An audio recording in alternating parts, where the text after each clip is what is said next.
Hello friends, IAS PSS study के इस online platform पे आपका स्वागत है। और हमने कल जो है घटना चक्र के हैंडरिटन नोट्स की सीरीज में मौर्य काल को पढ़ाया था और आज इसी क्रम में हम मौर्योत्तर काल को बताने वाले हैं।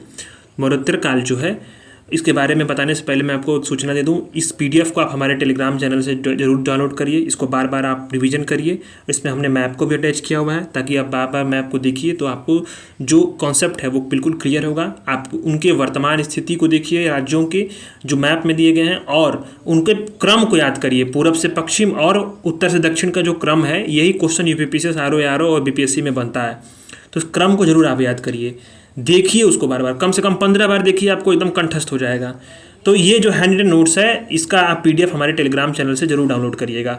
मौर्योत्तर काल जो है इसको शुरू करने से पहले मैं आपको बता दूं कि 187 ईसा पूर्व से 240 ईसा तक के काल में इसकी जो पूरी अवधि है, और इसलिए है चूँकि इस वक्त में भारत में जो राजनीतिक एकता थी वो बिल्कुल खंडित हो चुकी थी, और राजनीतिक एकता खंडित होने की वजह से इसी काल में अनेक विदेशी आक्रमण भी हुए और भारत के जो विभिन्न हिस्सों में जो ब्राह्मण साम्राज्यों की स्थापना हुई, शुंग, कण्व, सातवाहन और वाकाटक की, इसी को हम मौर्योत्तर काल जानते हैं, यानी पोस्ट मौर्यन पीरियड को नाम से समझते हैं इसको। तो चलिए शुरू करते हैं अपने हैंडरिटन नोट्स को। रुद्रदामन का जो जूनागढ़ अभिलेख है ये गुजरात के गिरनार पर्वत पर स्थित है। नॉर्थ वेस्ट में भारत में स्वर्ण सिक्कों का प्रचलन किसने कराया था? इंडो ग्रीक राजाओं ने करवाया था। और इसे नियमित और पूर्ण रूप से प्रचलित किसने किया? कुषाण शासकों ने किया। इस बात को आप ध्यान दीजिएगा कि नियमित और पूर्ण रूप से प्रचलित किसने किया, और चलाया प्रचलन तो इंडो ग्रीक ने कराया, पर इसको नियमित और पूर्ण रूप से प्रचलित किया कुषाण शासकों ने। गोल्डन कॉइन्स, और कुषाण शासकों में विन कडफिशस जो था वो सर्वप्रथम सोने के सिक्के जारी करने वाला प्रथम राजा था। इसको आप ध्यान रखिएगा, ये UPPCS का PYQ है। और कनिष्क के समय ही सारनाथ बौद्ध अभिलेख की तिथि जो है वो 81 ईसा है, और कनिष्क के समय जो है वो सारनाथ बौद्ध अभिलेख जो है उसको लिखा गया था। ये आप इसको ध्यान दीजिएगा, कन्फ्यूज मत होइएगा कि सारनाथ अभिलेख से कनिष्क के समय का है, उसकी तिथि 81 ईसा है। और अश्वघोष जो है कनिष्क के राजकवि थे। उनकी 3 रचनाएं बेहद महत्वपूर्ण हैं। UPPCS में पूछा हुआ प्रश्न है ये, सौद्रानंद, बुद्धचरित और सारीपुत्र प्रकरण। ये 3 रचनाएं अश्वघोष की हैं। पतंजलि जो है वो शुंग कालीन विद्वान है। शुंग काल में पतंजलि जो थे वहीं के विद्वान थे। उनकी जो प्रमुख रचना है वो महाभाष्य है। कुषाण वंश जो है वो उसके जो राजा थे कनिष्क थे, उनका जो साम्राज्य है चीन के तुराकान से और विंध्य पर्वत तक, और इधर अफगानिस्तान से लेकर के पूर्व में बिहार तक, ये चारों जो है ये आपका कुषाण वंश में आता था कनिष्क के समय। और इसी समय कला की जो 2 स्वतंत्र शैलियाँ थी उसका विकास हुआ था। एक शैली थी गांधार शैली, दूसरी शैली थी मथुरा शैली। गांधार और मथुरा शैली इतना इंपॉर्टेंट है कि UPPCS में डायरेक्ट पूछा कि गांधार शैली, एक बार 2021 में मेंस में पूछा हुआ क्वेश्चन है, मेंस में गांधार पहला प्रश्न था GS1 का। और मथुरा शैली ये बार बार रिपीट होते हैं, प्री में भी रिपीट होते हैं और मेंस में भी रिपीट होते हैं। तो इसको मैं जब कला संस्कृति में पढ़ाऊंगा तो इसको मैं डिटेल में पढ़ाऊंगा, इसकी विभिन्न जो विशेषताएं थीं और कैसे शुरुआत हुई और इसका विस्तार कहाँ कहाँ हुआ, ये सब सारी चीज़ों, कौन से मंदिर इस शैली में है, सब बताऊंगा। ठीक है। तो कुषाण काल जो है प्रथम शती ईसा में हुआ। इसी में बाल विवाह की प्रथा प्रारंभ हुई थी। बाल विवाह की प्रथा किसके काल में प्रारंभ हुई थी? कुषाण काल में, प्रथम सदी में। ठीक है। बाहरी आक्रमणों का जो कालक्रम है इसको आप याद कर लीजिएगा, एकदम रट लीजिएगा, क्योंकि यूनानी, शक और कुषाण, ये 3 जो क्रम है ये UPPCS में पूछा होगा कि सब इनका क्रम बताइए, आक्रमणों के कौन सबसे पहले आया। तो इसीलिए इसको आप बार बार ध्यान दीजिएगा कि यूनानी, शक और कुषाण ये क्रम है इनका, और इसी क्रम में आक्रमण भारत पे हुए हैं। 184 ईसा पूर्व में पुष्यमित्र शुंग ने अंतिम मौर्य शासक बृहदत्त की हत्या करके शुंग वंश की स्थापना की थी, जिनके पतंजलि थे वो पुरोहित थे। शुंग वंश का अंतिम राजा देवभूमि था, वासुदेव द्वारा मारा गया था, और वासुदेव ने कण्व राजवंश की नींव रखी थी। चलिए मैप में दिखाता हूँ आपको कि कण्व राजवंश कहाँ है। तो कण्व राजवंश के लिए आपको मैंने बहुत सारा मैप अटैच किया हुआ है। तो कण्व डायनेस्टी यहाँ पे है। आप इसका अगर विस्तार देखिए वर्तमान में, तो ये बिहार के कुछ इलाका है, ये कुछ इलाका मध्य प्रदेश का है, छत्तीसगढ़ का है, उड़ीसा का, झारखंड का, बंगाल का कुछ इलाका है, ये वर्तमान की स्थिति में। पर उस वक्त जो है आप उनकी स्थिति देखिए, और सातवाहन है, फिर इसके बाद आपका कुषाण हो गया, फिर आपका बैक्ट्रिया हो गया, फिर आपका ये चंपा हो गया। ठीक, इसके बाद शुंग वंश का सुंग वंश का आप इसको जरूर देखिएगा कि इसका विस्तार कहाँ से कहाँ तक है, ये मैप देखिए। फिर कुषाण का एम्पायर, फिर वेस्टर्न क्षत्रप जो थे, पश्चिमी क्षत्रप थे, उनका पांड्य जो थे वो चोल थे। फिर इसके बाद जो अन्य हिंदकुश है, गांधार है, ये सब सारे रीजन्स को एक बार आप अच्छे से देखेंगे मैप में तो आपको समझ में आएगा। जितने जितने जगहों का नाम इस नोट्स में लिखा हुआ है, इसको मैप हमने अटैच किया ताकि आप मैप्स के माध्यम से इसको देखें तो आपका क्वेश्चन गलत होने की जो प्रवृत्ति है, बार बार चीज़ें कॉन्सेप्ट आती हुए भी गलत हो जाते हैं, तो इन्हीं छोटे छोटे गलतियों को वैसे होते हैं, इसलिए आप मैप को जरूर देखिएगा। तो चलिए हम फिर इसको बताता हूँ आपको कि कैसे इसको मैप को देखना, लास्ट में जरूर आप देखिएगा इसको कैसे देखना होता है, और उसको मैं अभी बताऊंगा। सुंग वंश का अंतिम राजा था वो देवभूमि था, वासुदेव के द्वारा मारा गया था। मौर्यों के बाद दक्षिण के में प्रभावशाली सातवाहन थे। सातवाहन हमने देखा, उसका विस्तार कहाँ से कहाँ तक है उसको हम आपको समझाएंगे। कर्ण वंश के जो राजा थे सुशर्मा का वध करके शासन उसने स्थापित किया था।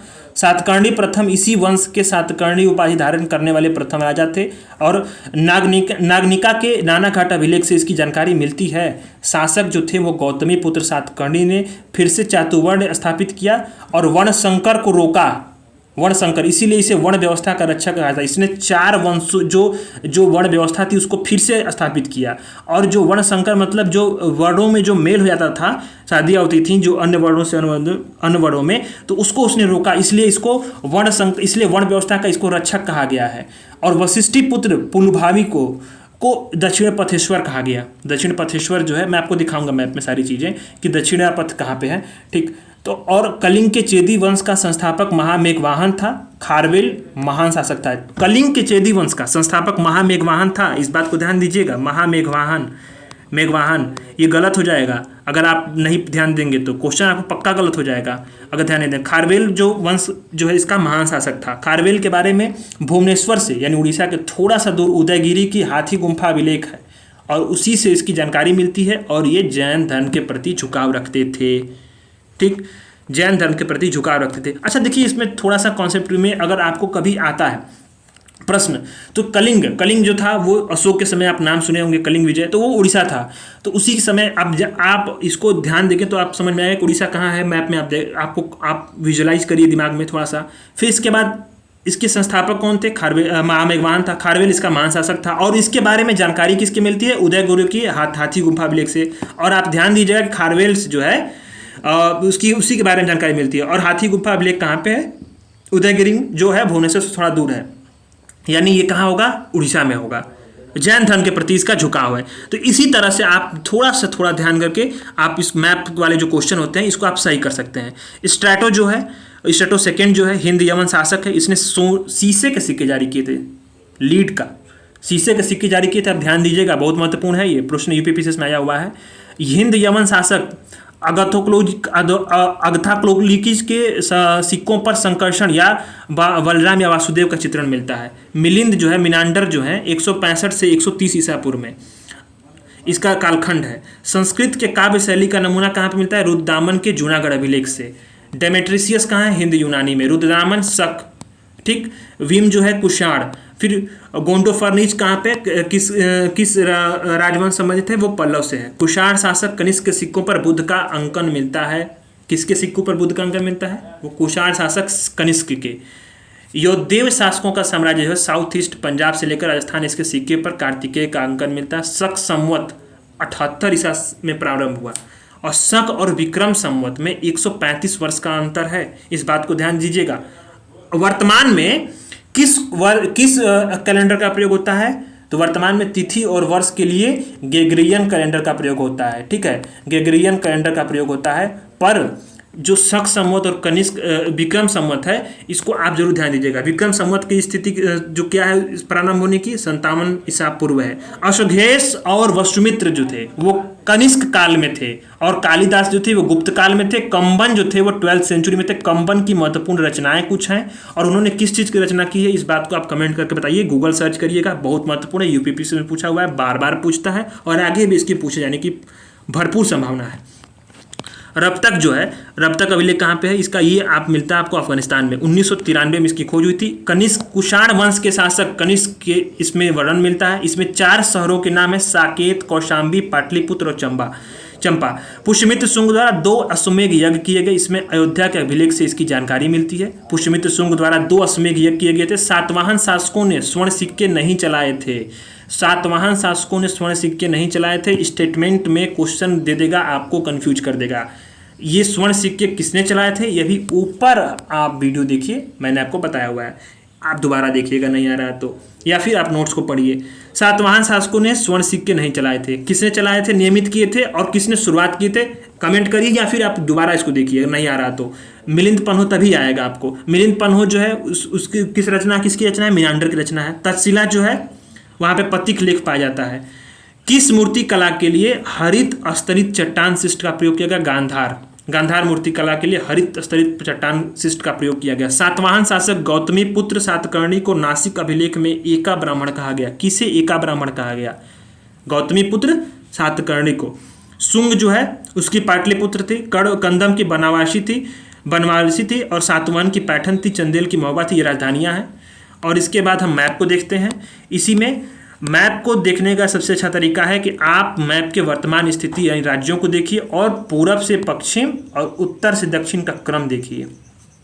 आप देखिए इसमें कुषाण शासक है, इसके बाद आपका वेस्टर्न सत्रप है, फिर पांड्य किंगडम है, चोल है, सातवाहन है। सातवाहन का विस्तार देखिएगा, यहाँ से यहाँ तक सातवाहन का विस्तार, ठीक है, ये है। इसको आप इसके बाद आप देखिए शुंग वंश का जो है विस्तार कहाँ से कहाँ तक है। आप आधुनिक स्थिति में देखिए तो उत्तराखंड, हिमाचल से लेकर मध्य प्रदेश तक आते हुए नीचे आप आइए तो यहाँ बिहार, पूरा बंगाल और ये पूरा एरिया, ये शुंग वंश था उस वक्त जो है, उसकी स्थिति थी उस राजवंश की। कुषाण शासक है, ठीक। गांधार कला आपने पढ़ा हो, गांधार यहाँ पे है। इसके बाद जो है मथुरा, चंपा। सातवाहन का विस्तार देखिए, सातवाहन का विस्तार आपका गुजरात से लेकर के एमपी छूते हुए और यहाँ तक था गुजरात का सातवाहन का। ये सातवाहन का विस्तार है। इसके बाद कण्व डायनेस्टी है, कण्व राजवंश है। कण्व राजवंश इसमें वर्तमान में अगर देखें तो बंगाल है, उड़ीसा है, और मध्य प्रदेश और बिहार, झारखंड के कुछ राज्यों को छूता हुआ ये है। उस वक्त कण्व डायनेस्टी था। और ये गंग वंश जो है ये वर्तमान में यहाँ इसकी स्थिति थी। ये कर्नाटक के कुछ हिस्सों को और कुछ हिस्सों तमिलनाडु, केरल और जो आंध्र के हिस्सों को टच करता है। तो इसी प्रकार से इस कॉम्प्रहेंसिव नोट्स को आप पढ़ सकते हैं और बार बार इसको रिवीजन करिए, ठीक है। इसको रिवीजन करने से होगा कि आपको वन लाइनर के तौर पे ये दिया गया है ताकि रिवीजन करने में आसानी हो और इससे क्वेश्चन गलत होने के चांसेस कम हो जाएंगे। और वीडियो अगर पसंद आया तो इसको जरूर लाइक करिएगा, ठीक है। धन्यवाद।